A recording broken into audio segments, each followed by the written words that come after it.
আসসালামু আলাইকুম। Hello everyone, সবাই আপনারা কেমন আছেন? দেখেন, আমি ঘাস পাতা আজকে অনেকগুলোই তুলেছি।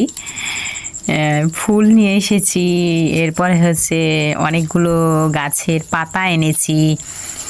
উম, তো আপনারা মনে করবেন হয়তোবা কি করব আমি এগুলো। তো এগুলো দিয়ে কিন্তু কাজ আছে। এগুলো দিয়ে হচ্ছে এক প্রকারের মাথায় দেয়া তেল বানাবো। আজকে প্রথম আমি কিন্তু এইটা বানানোর জন্য চেষ্টা করব, দেখি কেমন হয় আর মাথায় দিলে কেমন উপকার পাওয়া যায়। এই জন্য এগুলো নিয়ে এসেছি।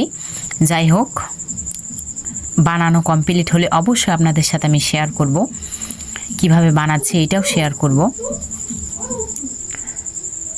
আজকে এই পর্যন্তই। সবাই সুস্থ থাকবেন, ভালো থাকবেন আর সবসময় পাশে থাকবেন আমার।